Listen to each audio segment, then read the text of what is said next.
رات میں بھی دن کا منظر پیش کرتی مویشی منڈی، سوراب گوٹ منڈی دوسری منڈیوں سے مختلف کیسے؟ سپر ہائی وے کراچی پر کئی دہائیوں سے مسلسل لگنے والی سوراب گوٹ مویشی منڈی پورے ملک میں اپنی نوعیت کے اعتبار سے ایک منفرد اہمیت کی حامل ہے، جہاں بیوپاری اور خریدار جدید سہولتوں اور بھرپور سیکیورٹی میں اطمینان و سکون سے بلا خوف و خطر جانوروں کی خرید و فروخت میں مصروف نظر آتے ہیں۔ یہاں لاکھوں کی تعداد میں ملک کے دور دراز علاقوں سے گائیں، بیلوں، بھینسوں، بکروں اور دمبوں سمیت سینکڑوں کی تعداد میں اونٹ بھی قربانی کی غرض سے لائے جاتے ہیں۔ سوراب گوٹ میں قائم کی جانے والی یہ عظیم الشان مویشی منڈی ہر سال وسیع سے وسیع تر ہوتی جا رہی ہے۔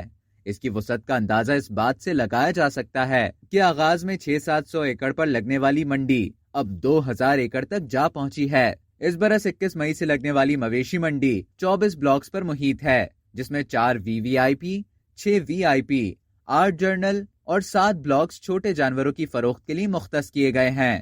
گزشتہ سال کی طرح اس سال بھی وسیع و عریض مویشی منڈی میں صفائی ستھرائی، جنریٹر سے بجلی کی سپلائی، مویشیوں کے علاج کی سہولت، کمانڈ اینڈ کنٹرول سسٹم اور ہیلپ لائن کے علاوہ دور دراز شہروں سے لائے گئے مویشیوں کو حفاظتی ٹیکے لگانے کا بھی مکمل بندوبست کیا گیا ہے۔ مرکزی گیٹ کے قریب میڈیا سینٹر بھی موجود ہے، جبکہ بیوپاریوں کے بآسانی رقم جمع کروانے کے لیے نجی بینکس کی برانچ بھی کھولی گئی ہیں۔ خریداروں کی آسانی کے لیے ATM مشینیں، موبائل فون کمپنیز کے ٹاورز اور 300 سے زائد CCTV کیمرے نصب کیے گئے ہیں۔ پھر مویشی منڈی میں 50 سے زائد عارضی مساجد کے علاوہ یہاں آنے والوں کی سہولت کے لیے عارضی بیت الخلاء بنائے گئے ہیں۔ نیز سینکڑوں سرچ لائٹ اور ہزاروں ٹیوب لائٹس کے باعث مویشی منڈی رات میں بھی دن کا منظر پیش کر رہی ہوتی ہے۔ اب تک کے لیے اتنا ہی۔ مزید اسی طرح کی معلومات حاصل کرنے کے لیے ڈیلی جنگ کے YouTube چینل کو سبسکرائب کریں اور فیس بک کے پیج کو لائک کرنا نہ بھولیں۔